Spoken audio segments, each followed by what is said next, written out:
And coming up on this episode of the Marty Mariner Show, well, we're going to kick it off with Sharon and Wayne, the boots for the Cook Islands. What an absolutely awesome, genuine show of kindness has happened from the Central Coast. These guys have been absolutely inundated. And there's a bit of a fairy tale story going on with everything packed up, ready to go over to the Cook Islands. How's it going to get there? Sharon and Wayne, will they get their own seats because we need them to be there too? It's an absolutely great story. You don't want to miss that. Make sure you stick around to let them tell you the story about what is going to happen very, very soon. We caught up with Brice Johnson, the head strength and conditioning coach at the Central Coast Mariners. This was a really fascinating conversation, all about pre-season, his recent trip to Japan and what he learnt over there, obviously in some prep for the Asian Cup as well. We talked obviously a little bit about the grand final and, well, when it comes down to player injuries, who's going to have that final say? If Monty says they're okay, or is it Brice? Make sure you stick around to get his answer for that one. And speaking of Monty, well, we caught up with him just before he took off to Europe. He talked a little bit about Ange Postecoglou. I threw the Harry Kane question at him. Wait till you see what he says about that one. We'll talk about some of the outgoings leaving the club. And, of course, it was the on the day of the interview was the time that it got put out to air to the media about Alou Kuol coming back to the Central Coast Mariners. So Monty fills us in about how that happened and what Alou is going to bring to the club. All will be happening very, very shortly.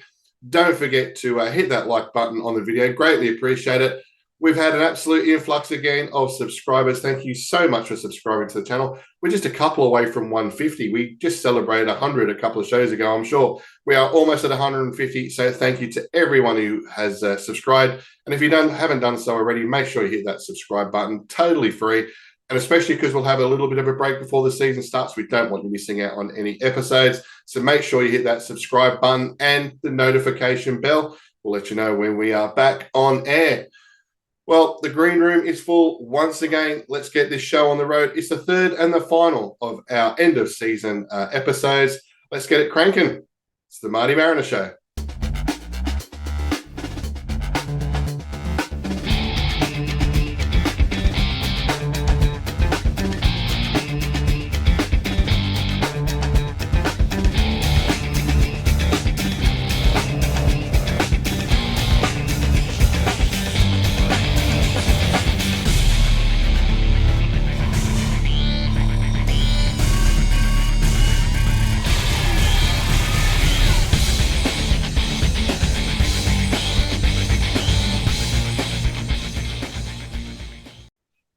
Welcome back to the Marty Mariner Show, our last episode for the very successful championship-winning season that you have just seen.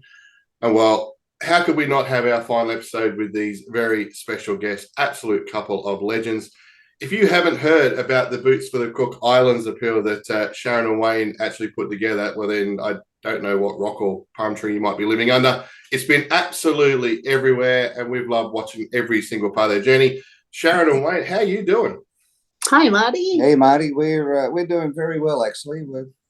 We've finished the collection. We're buzzing. We're buzzing. We're buzzing. Yeah. Oh, you would be too. I mean, for those that want to go through the full story of how it all started and the collection and stuff like that, I mean, by all means, go back and look at the earlier episodes of the Marty Mariner Show and you'll see it all in detail. But let's just sort of fast forward now to end of the season. You've got a house full of boots and shin pads. I've seen the pictures and, all this sort of stuff. So from that stage, the appeal's finished. How's it gone since then? Go on, you go. Yeah, well, we wound it all up and, Wayne's going to be really happy to get his garage back again. So basically our total ended up being pretty well much 580 pairs of boots. Awesome. We ended up with 110 pairs of shin pads. We got 327 pairs of brand new socks from the Mariners and also a local club, along with lots of others. Like, people's generosity just blew us away, didn't it? Yeah. We had people buying things for us, and everyone's doing it tough these days, and the generosity of Coasties is unbelievable. Oh, absolutely. No, But stand tall and proud. The Central Coast done absolutely fantastic job. Tell me, because I've never actually asked you before, what was the most bizarre thing that someone actually offered you guys? Was there anything that was a bit Bizarre weird, thing. Bizarre. something a bit different that you thought, hang on, this is a Boots for the Cook Islands appeal? Why are Oh, you trying to give me a yes. microwave? What I was can going on? think. Yeah. No, we did get a pair of shoes, Right. which were a beautiful, like light grey with all lime green trimmings. And we looked and thought, oh, are these indoor boots or what type of boots are these? No, they're actually click-out roller skates. Nice. Well, Yeah, so I'm just not sure how they're going to go on the field. I might be right for indoor. Yeah. So that was Trend. probably our most non-football thing that we received. That's awesome. And but again, it just shows Central Coast just giving everything that they have and doing what they did. So how do you get all this stuff to the Cook Islands? Because it's not like you chuck it in the boot and go for a drive. How did it get? How's it going to get over there? Actually, our contact in the Cook Islands, Rakura, came up with a suggestion when she was interviewed by ABC Central Coast, and she said, "Oh, there's lots of people coming. Surely they can bring an extra suitcase and throw a few in." We hadn't thought of that idea, but anyway, Good idea. we were approached, or Sean Mielecamp was approached at a business luncheon by a Central Coast company. They'd heard one of Sharon's radio interviews, and they said to Sean, "Look, we'd like to help. Get them to get in contact with us, whatever." It was a little bit frustrating because we tried to contact them over a number of weeks.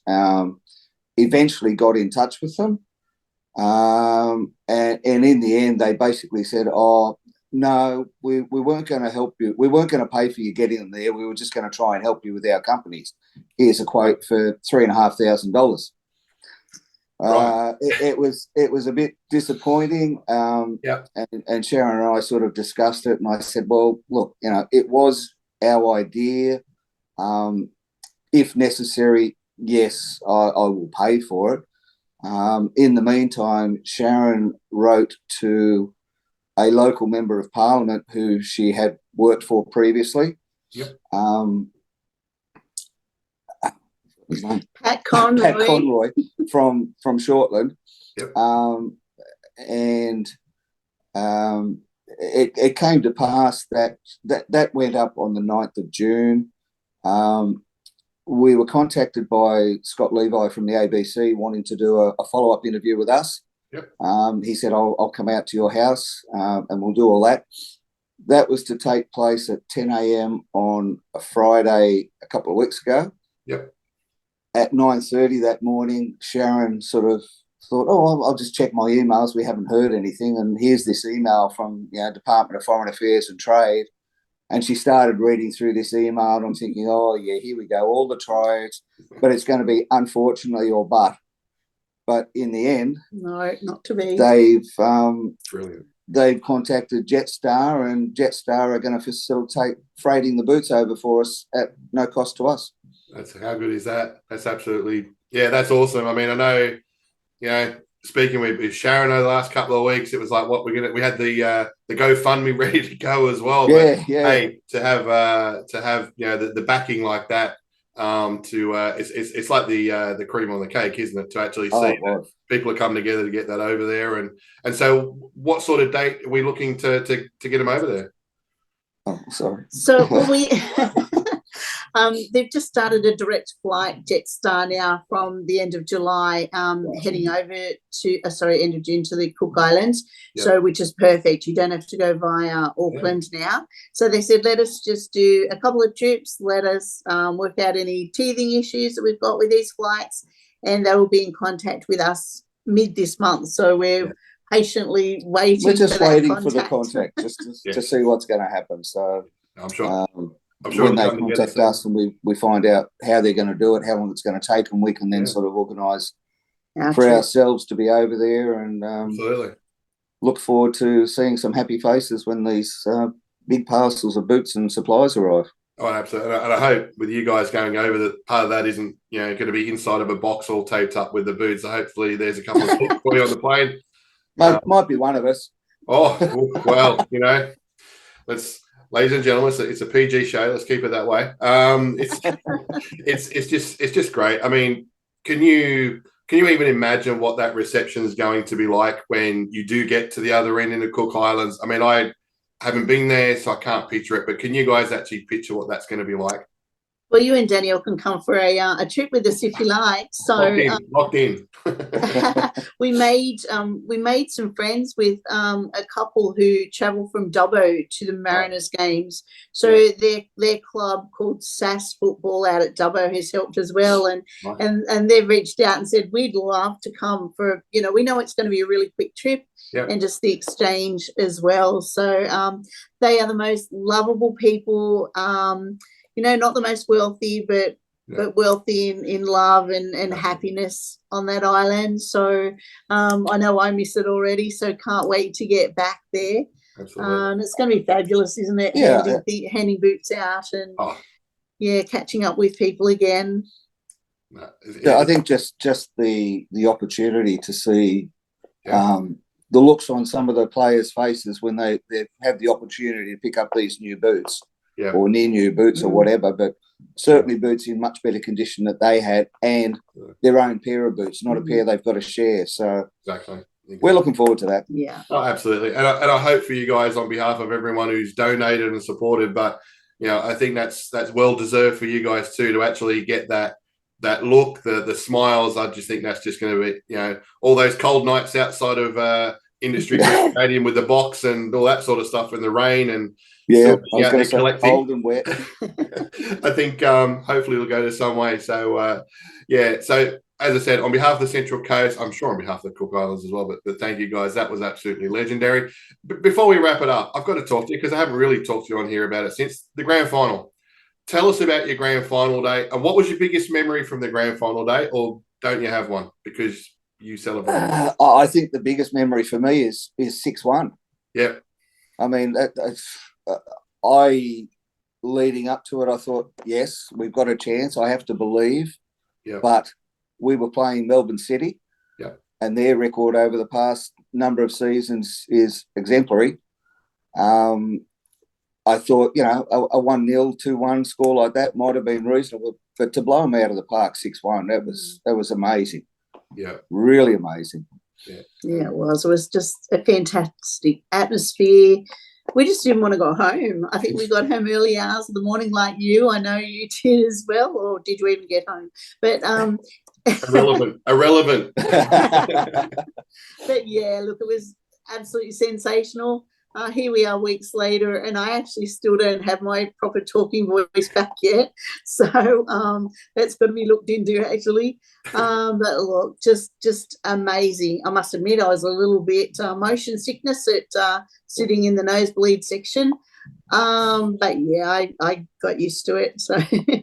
But being there was just, and I mean, again, we talk about the strength of the Central Coast, supporting causes and stuff like that. The family, which we still call all the supporters and everything that was there. Just with this experience that you've had this year, as I said, the nights out the front of Industry Group, the box, the people coming over, the people telephoning, emailing, we know what the family is like from inside the Central Coast. We see it, we deal with it daily with people. For sure. But for you guys, I mean, it must have really just shown you even more than you even thought it was about. Well, I think the fact that our initial contact when we were over the Cook Islands, I think it was on a Saturday, and Sharon rang, sent an email, text, whatever, to Sean, and he virtually came straight back and said, "We're behind you 100%." Absolutely. So that's just how it all started. And you can't tell me there's any other club in the A-League where just as a fan, you could contact your CEO. Absolutely. Some wouldn't even know who their CEO was. Absolutely. And Sean was always there backing us, 100%, along with all the other staff. Lots of businesses on the Central Coast. We actually did a road trip down when we went to play against Western United and went down to the company that I work for that's based in Ballarat. So we did a pickup down there as well. But, and as we say, out to Dubbo, we had Southern Highlands, Brisbane, Wayne's daughter did her AFL team and work colleagues. So it stretched from, you know, north to south and everywhere in between, basically. So, and we've just made and met some beautiful, beautiful people, you know. Yourself included. Yeah, you've done a wonderful job for us. But just, you know, it's just blown me away, you know, that people would come up to us knowing they were probably pensioners and handing us a bag of a bag of shin pads that they'd actually gone out and purchased. Yeah. You know, it's just, we've shed many a tear, haven't we? Many, over the overwhelming support that we've had. Yeah. And we set our goal. That's why we had no idea. We knew this was always going to be our baby of freighting them over. We knew that it was our project. We knew that, but we had no idea how much it was going to cost. And we'd actually set our goal. Wayne had to reel me in a little bit and tell me to be a bit realistic. So we reeled it in at 200 pairs. So, you know, here we are at 580. And, that's why the bill's a lot more expensive. it's just a bill we don't have to worry about. No. Absolutely. And definitely thanks to all involved. So, I mean, that sort of wraps up the boots for the Cook Islands. Can we announce now the shin pads for the Solomons campaign for next season? Is that yeah, you can announce it if you find somebody to do it. Knock yourself out, Marty. We've had people say you need to do Vanuatu next year. It's like, well, who knows? Yeah. I'm sure you guys are going to be looking forward just to turning up to the stadium just to watch the game. As much as this was great, it'll probably be good just to be a supporter again, right? Yeah, you're not wrong there. Yeah, definitely. It's been a big task. I don't think either of us realised how big it was going to be when we first came up with the idea. Yeah. Thanks, Sharon. But, you know, it's been so worthwhile in doing it and achieving what we've achieved. Yeah.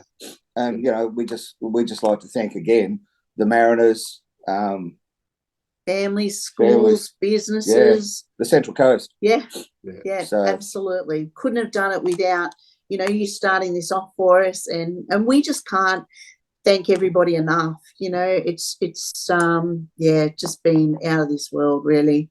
Yeah. Well, and then to top it off is, you know, champions. Yeah, well, you know, it's like if off the field we can do things like this as supporters and fans and get results like this and keep going results like that on the field, I mean, no wonder we're everyone's jealous of us in the A-League. Yeah, well, that's it. Absolutely. That is it. Can't wait for it all to start again.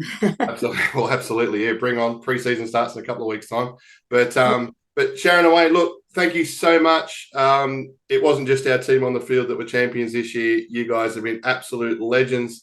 Thanks for spending time. We've caught up a few times during the season. It's been fantastic. Yeah. Just to be listening to the story. I'd tell so many people about it. People watch the video and they come back and they say, "Oh, how good was that?"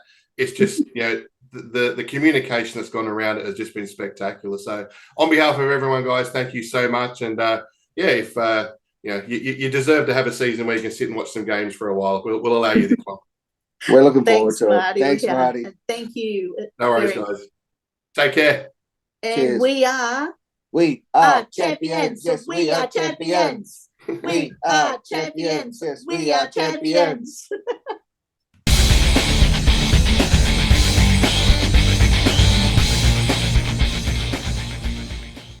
And welcome back to the MartyMariner show, and the special guests just keep on rolling through. Now, if it wasn't for this guy, well, he's the key to success for the Central Coast Mariners, because if he didn't keep these guys on the park, well, we wouldn't be wearing T-shirts like this. He is the strength and conditioning coach at the Central Coast Mariners. Brice Johnson, how are you doing, mate?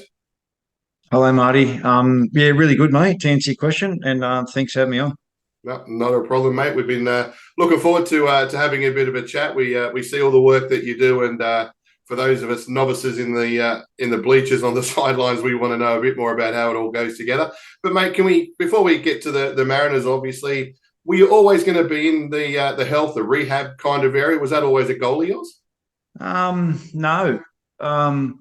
Like going way back, Marty, into nearly a former life now. When I was at school, I actually chose not to do senior PDH PE when I was like going to year 11 and 12. Yeah. I didn't think that was going to be my pathway.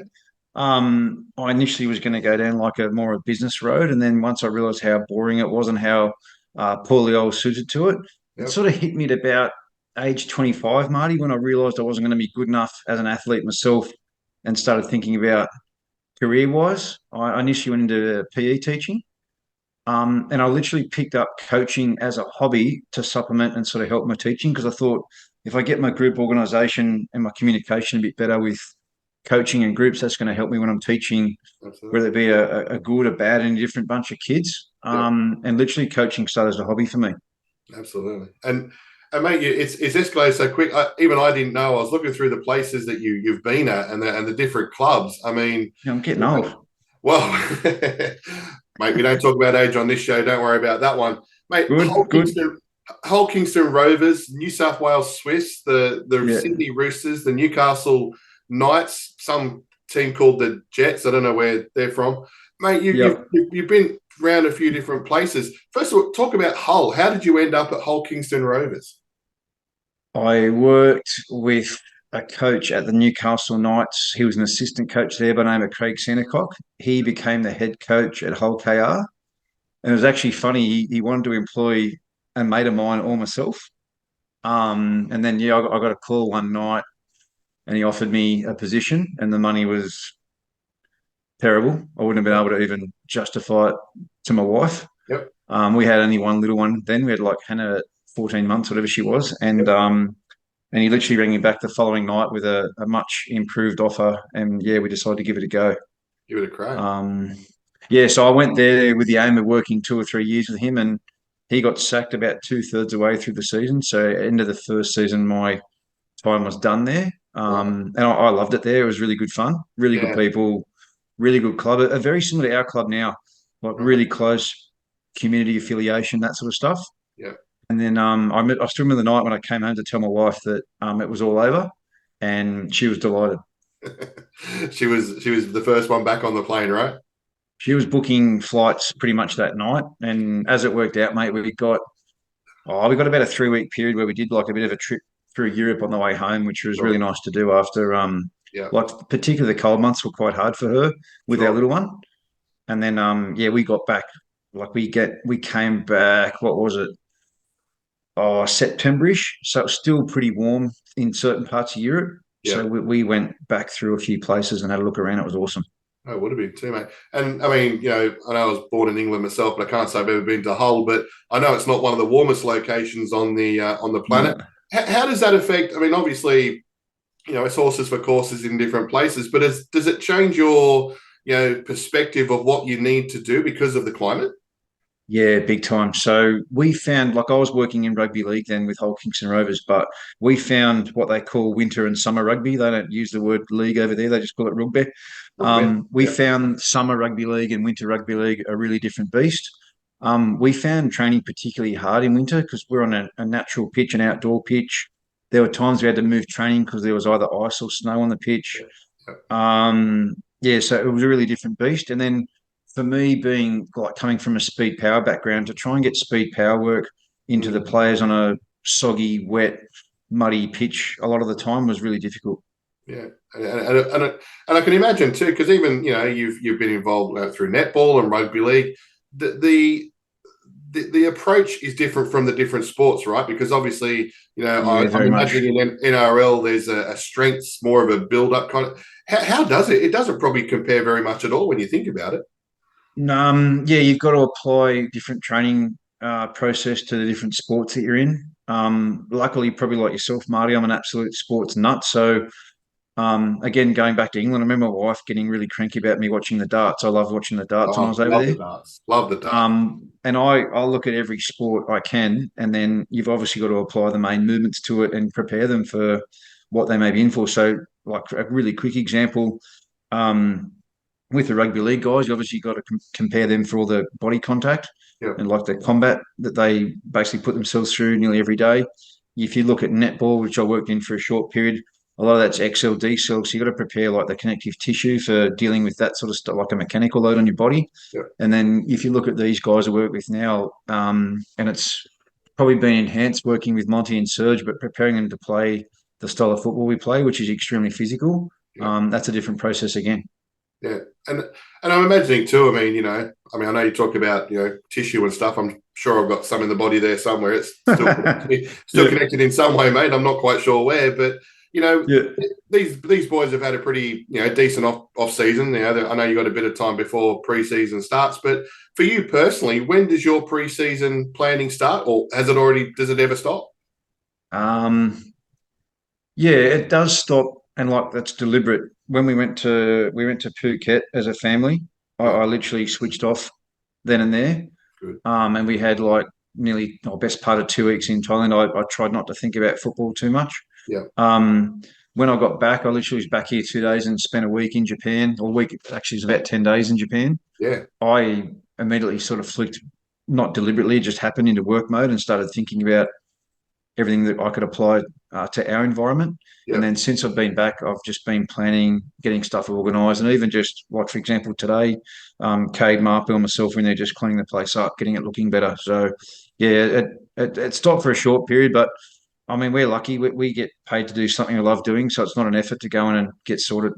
Absolutely, mate. And I mean, I know speaking to you while you're over in Japan, tell us about the trip. What you got up to, because you met some pretty big personalities while you're over there too when it comes to Asian football. Yeah, that bit was unexpected. So Hutch and I had been swapping a few messages about getting over and having a look at how they do things there, because he's a massive advocate of Japanese football and the league over there. When it came about, like we talked about, obviously timing and that sort of stuff. And when it came about that I knew, obviously, we're going to be playing in the grand final, I started talking to Rich and Sean about doing like an educational trip. And this is probably in my opinion, the best example of how different the Mariners is now. But the club was fully supportive of that and funded the trip. So, like, I'm really thankful for that. And then, I went over there and I just learnt, mate. I literally tried to do something every day, either with a club or at a club, or meeting someone involved in football and picking their brain. So it was a really good trip, mate. Yeah. And what were are there fundamental differences between how the fitness kind of thing runs there to how it does here? I'm guessing climate, again, probably affects it a little bit, but are there any other fundamental differences? Yeah, to answer your climate question, they play pretty much like we do. They play through their summer. So right now is their summer and their hottest months. Yeah. It was really hot when I was there. It was like the heat and the humidity there. I never realised how hot it can get in Japan. Yeah. And of course, depending on what part you're in, because it's a very long country. It is, yeah. The football I found from a fitness perspective was very much tied to the playing style. Yep. So I was really lucky, mate. I got to go to Yokohama Marinos, Yep. who, in my opinion, are the best team over there at the moment. Yep. Their training style, I think, still from having the Ange effect there, that was super, super duper intense and really physical. And like they've got this brand new purpose-built facility, but they get their boys in the gym a lot, and they train actually a very similar way to the way we train here at the Mariners. At Yokohama FC, very much a different approach. They're literally a team that's just come up from J2 and they're trying to survive J1, which to me looks an incredibly tough league. Yeah. Their training style is a lot different, and their players are a lot different stage to what F Marinos are. Mm. And then I was really lucky, Marty. I got to meet a guy in a similar role to myself at Kawasaki Frontale. Like, and if you let's say over the last 8 years, you'd probably argue they're the next most successful club other than F Marinos. And we had a really good chat about everything with regards to travel, given that we've made AFC Cup this year, preparation, gym, preventative stuff, the whole works. And he was such a lovely, humble, beautiful man to talk to. That's awesome. And I mean, and also too, was it any kind of, knowing the fact that we're involved in Asia this year, was there any kind of looking into that part of it as well? Big time, mate. So part of the notes I had before I went over was, one of them was I really wanted to get some strategies around travel, time differences, sleep, the time of the year, the dehydration, compression, looking at things like that. Even like when to train. So one of the tips I got from the Kawasaki guy was even looking at when you train, when you either get there or when you get back. Look, you might even look at doing an afternoon session just to help the players align in terms of timings. But we're lucky in one sense, Marty, it's only a 1 or a 2 hour time difference most of the places we're going. So it won't be too bad. Yeah, absolutely. And and so obviously that's something exciting for the club. But how much difference will that make to our preseason this year as opposed to last year, involving now they've got more games, obviously we're going to be doing those trips. Does it alter the preseason a little bit? I think it will, mate. Without giving too many secrets away, the way we train I think will suit what we're trying to do this year. Yep. And like the way I'm looking at it now, like a game midweek in the AFC Cup, I'll view that like our big session that we do during the week. And again, Sure. these boys train really hard here. Mm. So I think it won't affect too much in terms of how we prepare. I think it will. I think recovery will become even more important than it was last year.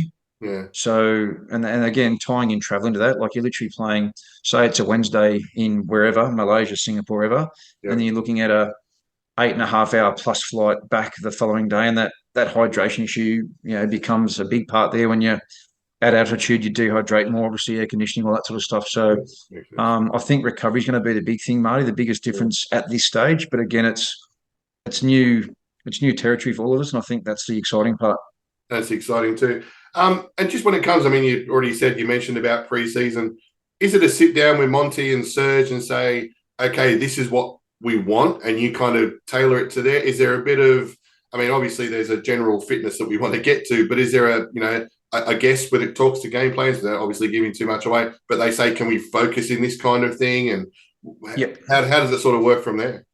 Yeah, really lucky, mate. Monty and Serge being so approachable. I wouldn't say they're easy to work with, but they're certainly approachable. But yeah, we all get together and have a look at like playing style and even like the attributes of our playing squad and what suits and what doesn't. Sure. We're really lucky now, mate. We've got an external company that look after our athlete monitoring.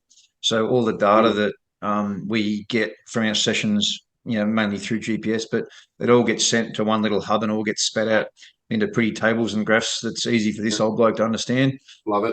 But yeah, like I'll get like, I can't think of a better word, Marty, but I'll get like a directive from Monty and Serge in terms of which way we want to take the squad and how we want to go.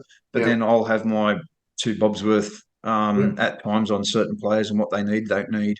And again, Monty and Serge being really good, they leave all the pre-ab, all the preventative, and a lot of the strength work to myself and the physio team to work out. And that honestly, I think that's the biggest thing with our squad is being able, like, prepare the guys to be able to handle the demands of our game.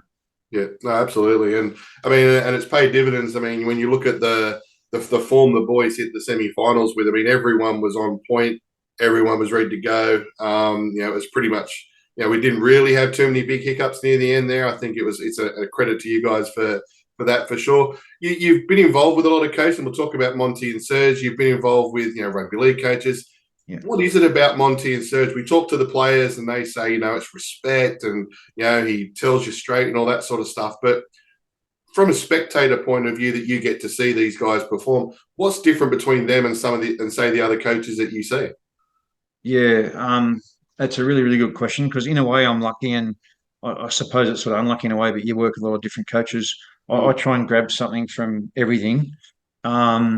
From every coach that I work with. But what I'll start with Serge. I'd say Serge's way that he plans out training, and even the way we prepare for every single team we play, we prepare differently every week. Like the boys are so well prepared these days. Yeah. And a lot of it comes from like the coaching that Serge and the plans he puts in place. Yeah. I think he's a terrific coach, and he's such a hardworking guy. It's pretty easy when you work with someone like him, because you all get on board pretty quickly with the work ethic that's displayed day in, day out. With Monty, in my opinion, has got a very unique ability where he can give the boys a kick in the bum when required and give them some obviously negative feedback or constructive, or what do you want to call it, stuff they need to work on. But then he's also got that ability to switch off. And I'll give you an example. Like, you'd be out on the pitch and there'd be a very demanding session. He's getting stuck in on them non-stop. And then half an hour later, we're having a lunch together and he's just having a chat about life and having a bit of a giggle. And he's got that ability to switch off really well with the boys. And the biggest compliment I can give Monty is he lets the boys be themselves around each other and the staff and the team. And I think that's a really good quality. No, absolutely. And again, in talking to the boys, the word respect always just flows. And, once you got that respect what he's done, and obviously, with his coaching record now is more than on par with others in the league, that's for sure. So tell me, because we know, Monty's been on the show a couple of times, but we know he won't be watching this episode. So let me know if there's an injury where you say 3 weeks until they're back, and Monty says, well, I want him in a fortnight. Who's going to win that argument? Yeah, Monty more than most. Right. Will, like, being honest with you, when the initial diagnosis comes out, whether it's backed up by scans, we've got Dr. King, obviously, who Yeah. gives us heaps of advice as well. But there'll be like a time frame set by the physio. Oh, being honest with you, Marty, like in the strength and conditioning field, we're always trying to halve and quarter and slice that time off Absolutely. all the time. So I'm probably more on Monty's and Sergio's side when it comes to a play being out in terms of how quickly we want to get him back. Absolutely. But like it's not reckless, it's not crazy. It's within like the acceptable time frames that we're given. Absolutely, and of course, yeah, player welfare and all that. We want to make sure that they're well looked after, which Yeah. which we know that they are, mate. But I'm more than happy to speed them up, mate. Sorry. Absolutely, mate. We're happy when you do that too. Yeah. Speeding things up. One thing I love seeing it. I'm sure the players don't know is when you get to stick around after a game, and some of the boys that hit the walking around the fence, signing autographs. And there's a group that's in the middle of the field doing runs up and down and runs up and down. Now, I'm guessing as a guy who probably didn't do much running up and down a football field very often, probably should have done more. But is that to acclimatise? Is that to kind of keep them moving, get it the same amount of distance in their legs? Is that what that's all about? Yeah, I'm basically trying to jam as many Ks as I can into them in the time frame that we have. So, for example, some stadiums give you like a 15-minute window. Yeah. Actually, the last time we played down at Wanderers away, not the grand final game, but a league game, we weren't allowed to use the pitch at all. So I did some stuff. There's like an indoor warm-up room, for want of a better term, that I used, and we did some shuttle runs in that. Yeah, I'm literally, Marty, I'm trying to get as many Ks as I can into them. So we do it in two parts. We'll get some Ks into them, some high speed running into them after the game. And I look at like obviously the time they've played in the match as a sub or not at all as to how much they do. And then our first session back, which is normally 2 days after the game, I'll do a little bit extra with them as well on those days, if and when I can, to keep them level with the squad. To like the probably the hardest part of my job is keeping everyone to a certain level. Like, in my view is, say a player, whatever name you want to put there, has been missing out the last couple of weeks on game time. I want to give him the best opportunity to get selected, and when he does, be in the best possible shape to perform for the team. Absolutely. And saying that too, I mean, it's always every single week when you say, keep going, boys, do another lap, all the boys are so happy. They've got big smiles on their face. Said, yeah, Brice, keep us running. You can just see how happy they are while all the others are getting their photos taken and signing shirts. They're all over it, which is fantastic. Mate, we can't not have a chat with you without talking about grand final day. The night before, were you nervous? Was it a rough night's sleep for yourself, or were you pretty cool, calm, and collected? Mate, I remember there was a moment where I was in the team room the night before the grand final, and we're watching our MPL under 23s play. Yep. And I remember saying to Cade, who was literally on my right hand side, he's like my right hand man, but I said, have a go at this, will you? And it was that relaxed. Everyone's having a giggle, a laugh. Andy was telling a few stories and cracking everyone up. It was unreal. And I remember thinking then and there, like, and I don't like to think too far ahead of what could be, but I was like, this is feeling pretty good, like this is feeling real good. Mate, I slept really well that night. Nice. I didn't sleep. I normally try and get my head down on the day of the game just to not think about the game and overthink things or whatever. I couldn't sleep the day of the game. Being honest with you, Marty, I was probably more nervous the Adelaide game away, the semi-final. I just like we'd been there the week before or 2 weeks before and given them a 4-1 drubbing. I remember just thinking, geez, I hope we're somewhere near that level last time and we'll beat these guys again. And I kept thinking, like, if we win away from home, it just gives us a really good chance at home to cement our place in the grand final. And you saw how it turned out. But yeah, I was pretty good, mate, the night before. The day of the game, I think it's normal to have those nerves. Absolutely. And then, like, to answer your question further or go a bit further, when the boys came into the change room on the day of the game, like pre-game, it was just a really good feeling, mate. It was, the whole 2 weeks, mate, leading in was like even the fan day where I saw you, everyone else. It was really good, mate. Yeah, there was that. I mean, and again, talking to the boys too, that no one was cocky. No one was, there was a confidence, but not overconfidence. But you just had that feeling about it. And I didn't have a 6-1 feeling about it, but I definitely had a feeling No. that, it was going to go pretty well. And at what stage in the game did you actually think? Because I mean, you guys were warming up. We could see where you guys were. Yeah. Was there a stage in the game we've done it? It's like, was it? I mean, a lot of sort of said that 4-1, 5-1 sort of time, but was that the same for yourself, where you thought, I don't want to celebrate, but man, we've got this? Yeah, I remember. This is pretty funny, actually. I remember at 3-1 after Faz won the first penalty and Jace put away. Michael Roos, who, as you know, played with us up until like January, he was yelling out over the fence to me like, "You got this, you got this," and it was actually really funny. And he was probably more relaxed than anyone, as you would be just watching. I remember like saying to myself then, "Don't let your thoughts go just yet." Don't. It was honestly for me, Marty, when we put the fourth one away, the second penalty, I started thinking, we could. This is going to be really hard for them here. Yep. And then, obviously the goal that Benny scored, that's when I knew. I thought that this is really getting away on them now and really looking good for us. And I've watched that goal, Marty, so many times. I still can't believe that ball from Sammy and Benny where he was. And like for me, Benny, the last 3-4 games was absolutely incredible. And I thought it was just such a lovely reward for Benny because he worked so hard for this team. No, absolutely. And I think, I mean, even when that second penalty went in, I know the guys were all sort of standing sort of near the edge of the box on the side there, and they all just took off. And Buckley's chance of calling him back, saying boys focus, they were off and running, and they were heading to the hills. And even post game, I mean, I talked to all the players and even the family thing that is, I try and explain it as much as I can to people who aren't involved in the club about what it's like to be part of the Central Coast Mariners, to be a fan, to be a supporter, to be a member. Can you put it into words what it's like for you? Because you're down there on the sideline, you're seeing it, you're feeling it, all these families. How can you describe it?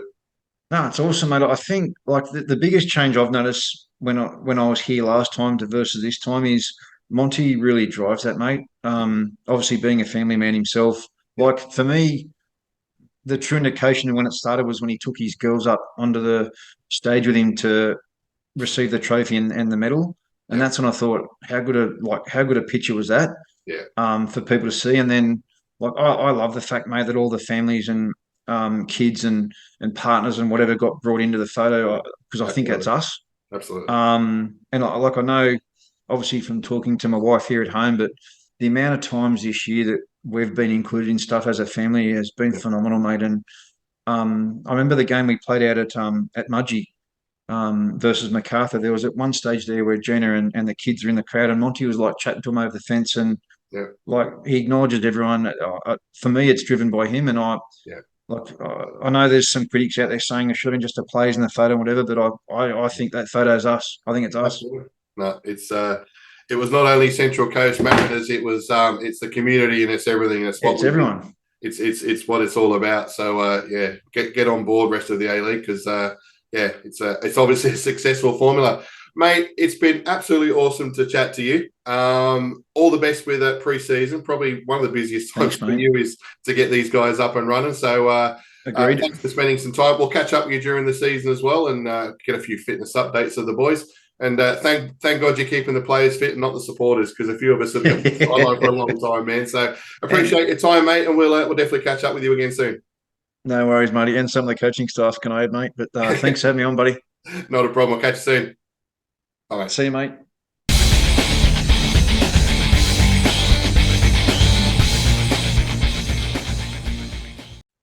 And welcome back to this very special episode of the MartyMariner Show. And as you can see right beside me, he is the championship winning coach of the Central Coast Mariners, the gaffer, Nick Montgomery. How you doing, mate? I'm good, thanks, mate. How are you? It's been 5 weeks since the big dance. It's gone quickly. Absolutely, mate. Still buzzing though, still buzzing. But I mean, and for you guys, that was mentioned to Sean the other day. The football clubs are very fluid things, and they never stop. But you did get a bit of a break. Saw some pics over in Vanuatu. It must have been good to at least get away for a little bit, mate. Yeah, look, it was awesome. I mean, when you go to Vanuatu, you see what impact it's had on them as a country, and Brian's impact and what Brian's done, the inspiration that he's given to everybody in the Pacific Islands. So, yeah, it was a great break. A lot of people wanting photographs, and you really understand when you get there that how many people watch the game. And I think the whole island, 300,000, I think, watched the game, and it was like they'd won the. So it was a special time, but managed to get some down with the kids as well, the wife and my girls, and trip, and then came back and took the kids up to the snow.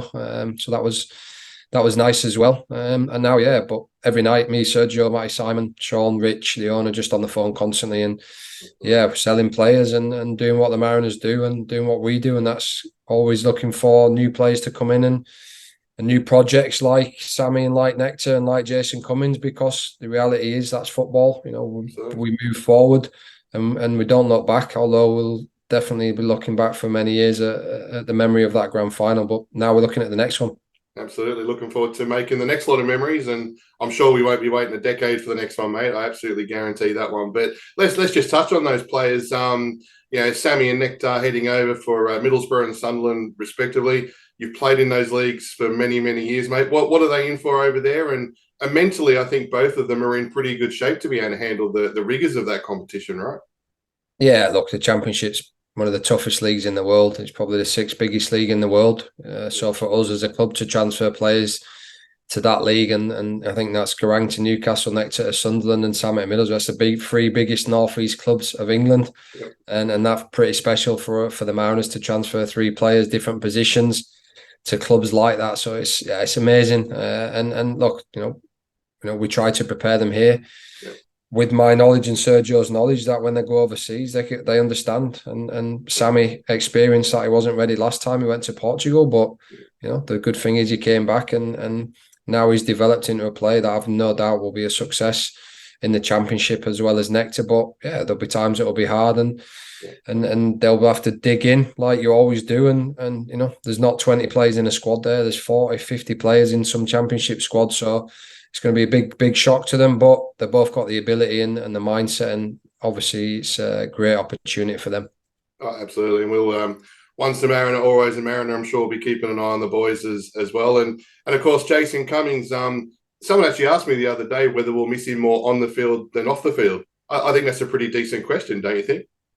He just missed every player, both on and off the field. But again, Jason's personality, I think he really did light up the A-League, after COVID, when a time it really needed some personalities. And he was a people's favourite. And he'll go down a legend, what he did in the final, the goals he scored, and to get a hat-trick in a grand final of that magnitude against Melbourne City.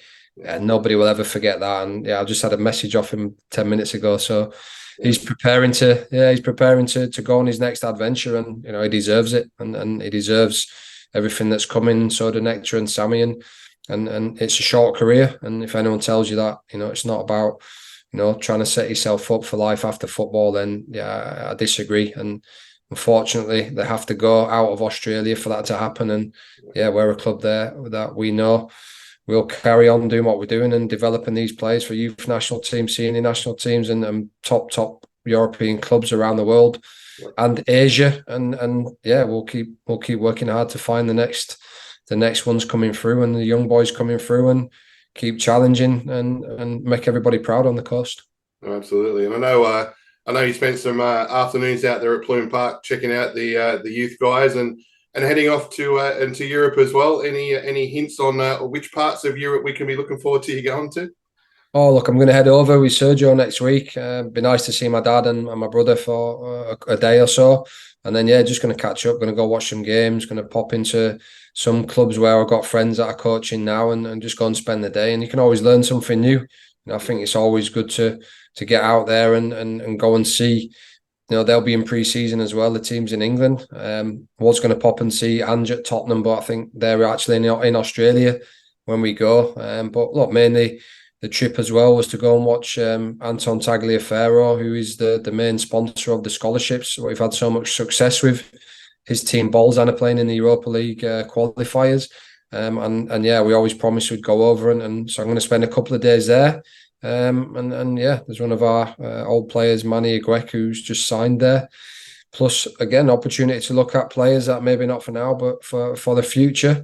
And then we come back and start pre-season. So, always trying to further educate ourselves and and see what we can bring back to the club.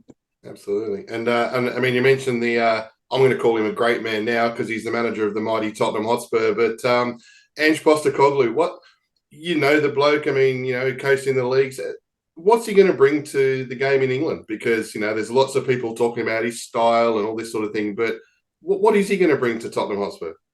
Look, I think he's going to bring a surprise, because people were surprised when he got the Celtic job and the success he had there. And no doubt there's people questioned him now, which is crazy, but I have no doubt he'll go there and he'll make Tottenham a team that's that can challenge. And yeah, it's not going to happen overnight. And yeah, he's going to have to work with the players like he did here.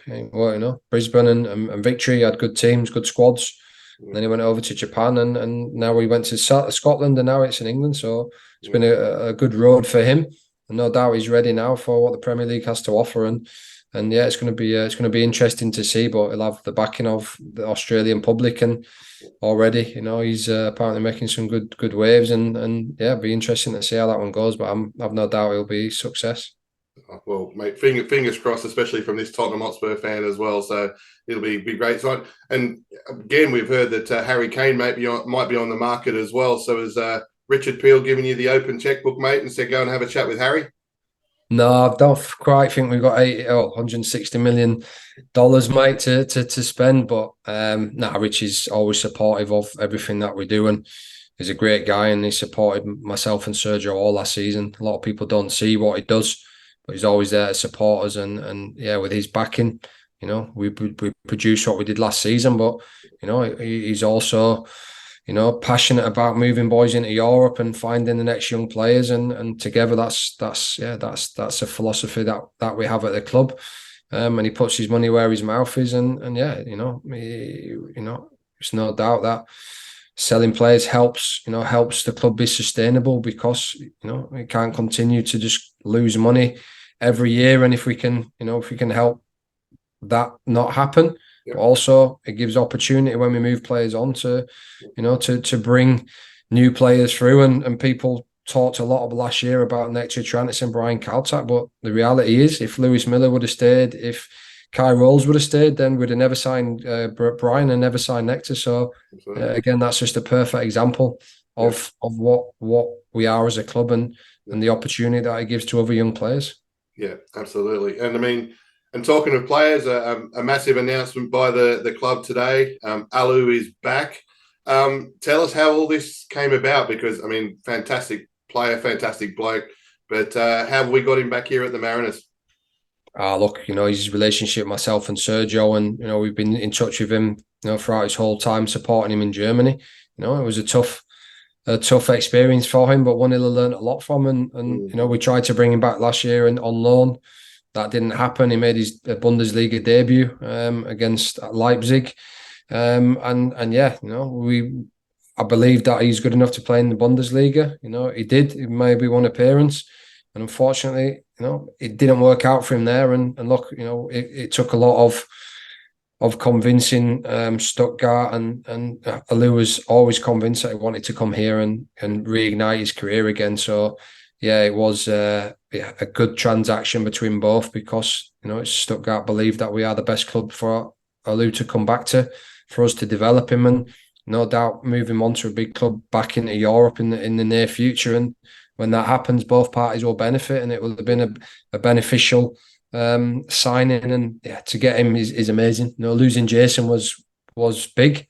But we had one target. He was our number one target to come in, and yeah, we know we can get 15 to 20 goals, and if he can do that, yes, we have to play a way to get him and Dylan Wensdale-Halls, and obviously we know Tullio is an exceptional player that can play anywhere across that front four. So yeah, we needed that, and yeah, we have to be prepared, because there is interest in other players as well, and we've had calls, and I've had calls.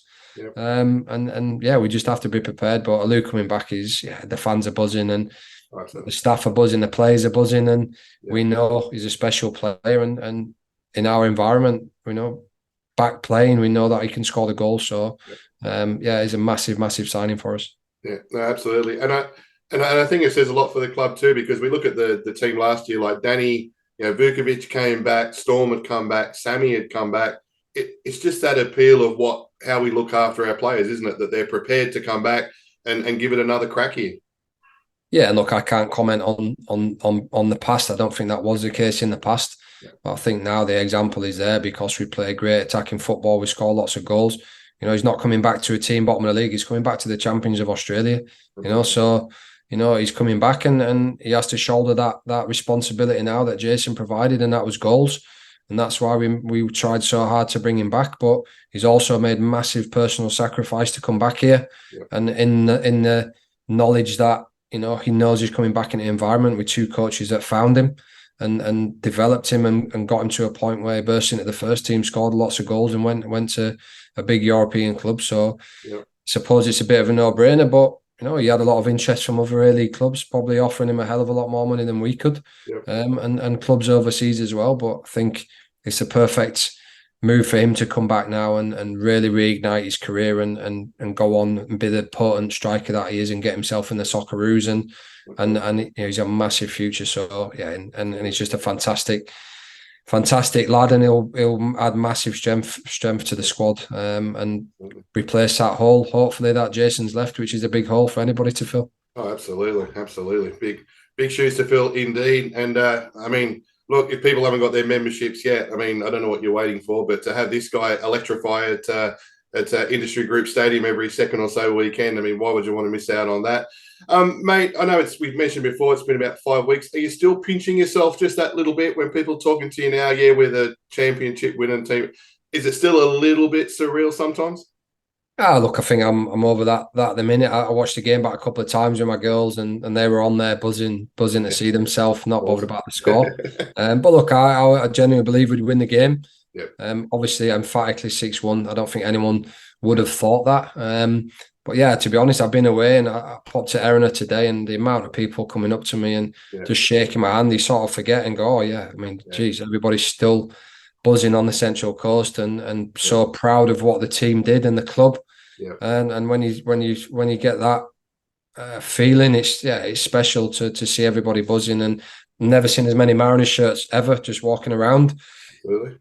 And that's a special thing as well. So yeah, we know that what we did for the coast, and you know, so proud of the boys and the fans and everybody that was involved last season. And it's always a journey. It's never a simple journey, and we had a couple of downs and some ups last year, but mostly ups. But yeah, just massively happy for everybody. But the way I am, that's gone now. That's in the past. We enjoy it, and we have to look forward now, when we have to start planning to challenge again, albeit losing a lot of players like we did the year before when everybody doubted us again. Yeah. Now there'll be the silly people out there that'll do it again, mate. You absolutely know that for a fact too. Now, just finally, can we confirm a story? Now, I was told by Sean that you started off the grand final wearing a jacket, and it had to be taken off because a certain guy who looks after our memberships may have got a bit carried away and threw a beer your way somewhere. Can we confirm this story? We can confirm because Dan has apologised to me profusely. But the funny thing was, I didn't even realise. Maybe I thought it was raining that night, and yeah, maybe it was a little rain cloud that was over me. But someone pointed it out to me after, and I watched it on the video. And yeah, Dan got a little bit too excited. Hopefully, it was just beer.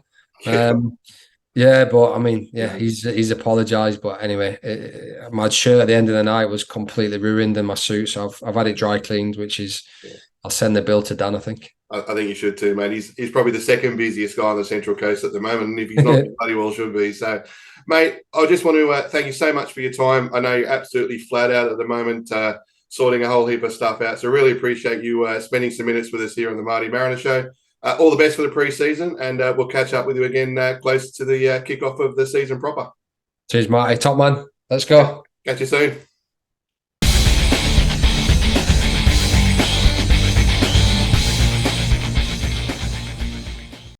And that brings us to the end of our show for today, and in fact for the season. Massive thank you once again to Sharon and Wayne, to Brice for dropping in to talk all about the strength, the conditioning, all that fitness stuff that most of us just look and go, yeah, that's pretty cool. But it's so fascinating behind the scenes, the science behind it. Really enjoyed talking to Brice, and as we know, he is at it once again, getting these boys ready for the next season. And it was great to catch up with Monty before he heads away to Europe. Great to hear him talking about Tottenham Hotspur and Ange Postecoglou. That's something very close to my heart, obviously. But also the new signing, Alou Kuol. How good is it having Alou Kuol back in the club? Can't wait to see him do his thing. Thank you once again for watching right through to the end. If you haven't subscribed to the channel yet, hit that subscribe button. Make sure you give it a thumbs up as well. Greatly appreciate that. And we will be back before you know it with a new season of the Marty Mariner Show. Plenty of interviews coming up. Plenty of specials coming up as well. Already in the planning. Can't wait to get all them started for you. But until then, take care of yourselves. We'll catch you soon. It's been the Marty Mariner Show.